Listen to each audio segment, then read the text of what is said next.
Hai guys, assalamualaikum warahmatullahi wabarakatuh. Kali ini kita akan membahas yang sedang viral di jagat media, yaitu Isabella Guzman ya.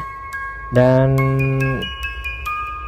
kali ini saya akan membeberkan fakta tentang Isabella Guzman ini yang akhir-akhir ini telah mengguncang dunia sosmed ya.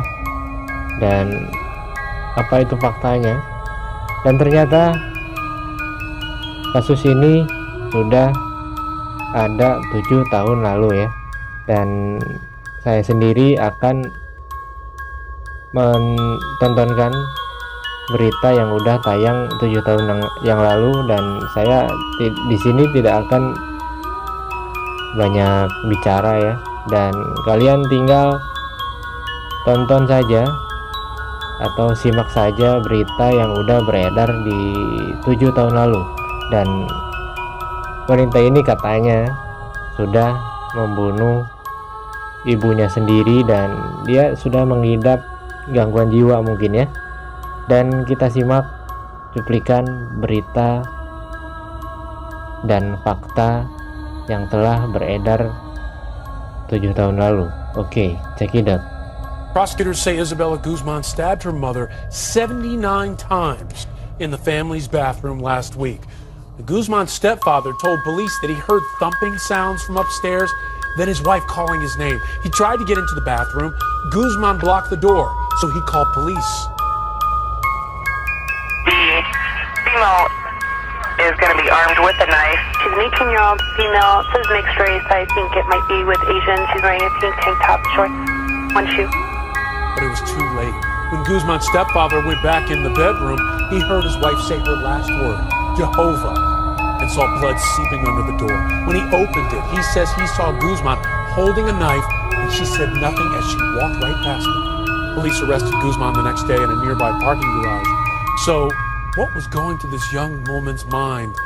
I want to bring in a criminal profiler, Mary Ellen O'Toole.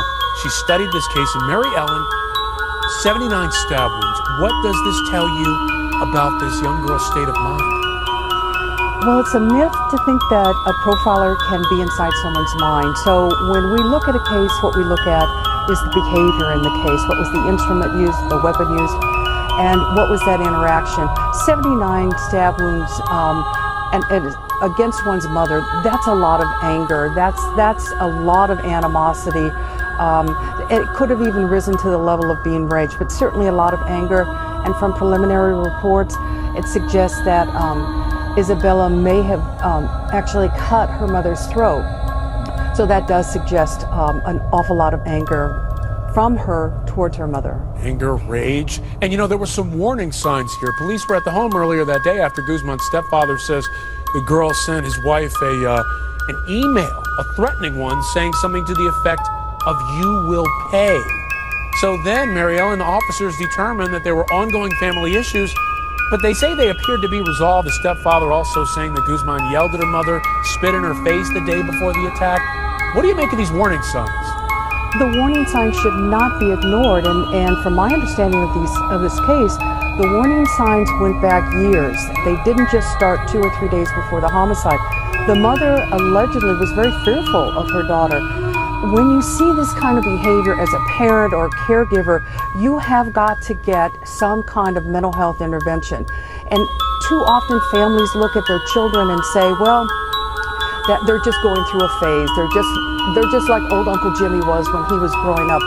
They try to make it normal. It's not normal. They absolutely need to get mental health intervention before it gets to the point where there's a physical attack, and in this case, a homicide. Yeah, and you mentioned intervention, but what stunned me about this is, and the behavior that's being alleged here beforehand is despicable, it's shocking, but what happens when you have a situation where the kid is being unruly, and next thing you know, it goes basically from 0 to 60. She is stabbing her mother, at least according to the allegations. Is this something that parents can see coming? Well, again, I don't think it started when Isabella turned 18. I think that there would have been signs as she was 7, 8, 9, 10, and 11 years of age.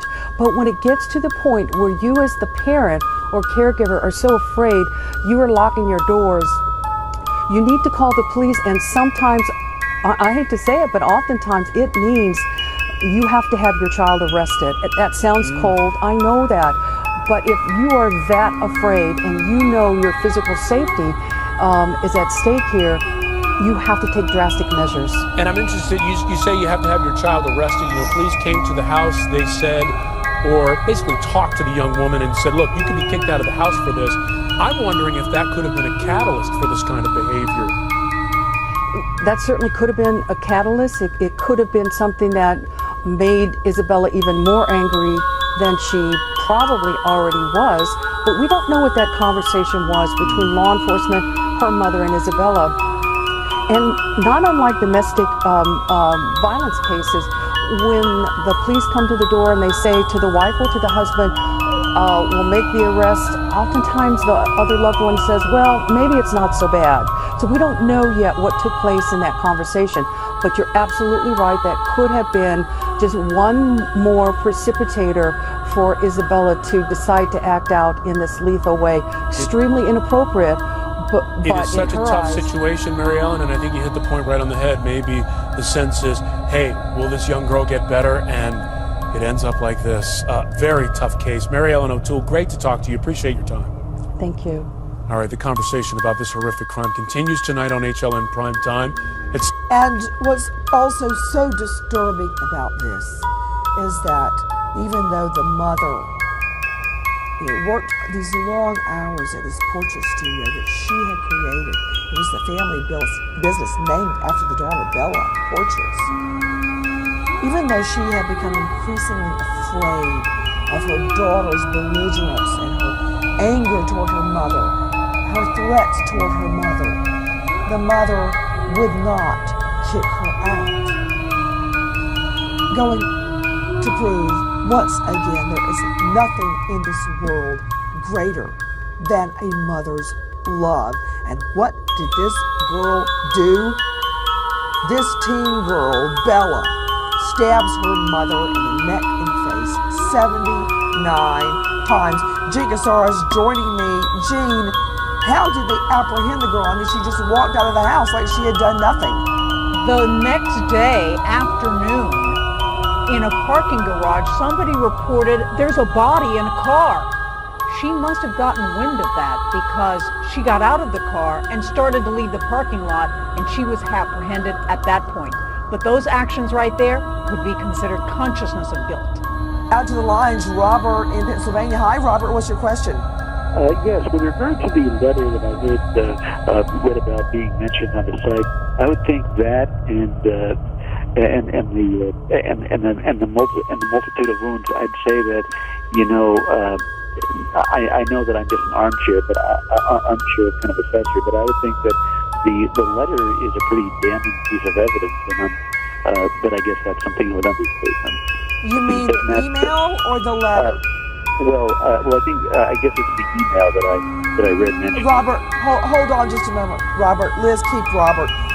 Gene Casares, speaking of the email, I know Robert claims he's just an armchair, armchair quarterback, but the reality is he's actually right, because it's going to be very difficult for defense attorneys to argue, oh, this was heat of passion, because she wrote her mother hours ahead of time, you will pay for this.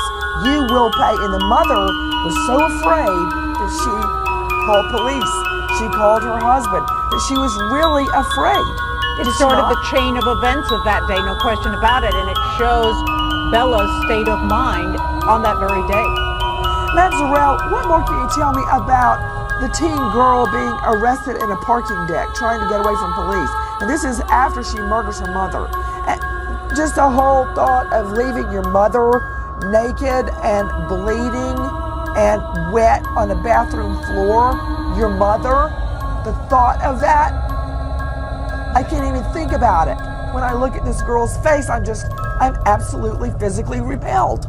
Yeah, Nancy, and to go to consciousness of guilt, the police believe that the teen girl turned her cell phone off after the killing so that they tried to ping her cell phone to find her, but they couldn't do that. So just to give you a little bit more about the arrest, now cops say that when they got the call to go to the parking garage about a body, they went to the car, no one was inside. They bring out a K9, they start to do a search of the garage. Now cops believe that the teen girl saw this coming, saw the K9 doing a search, and actually tried to leave and escape and walk out of the garage, but officers were able to recognize her and take her into custody. Now, I should note, Nancy, inside or around the car, the cops say they found evidence related to the homicide. They won't reveal what the evidence was, Nancy, but I have not seen reports that they found the murder weapon yet, so maybe that's what we're talking about. Is it too much to ask for? Can I put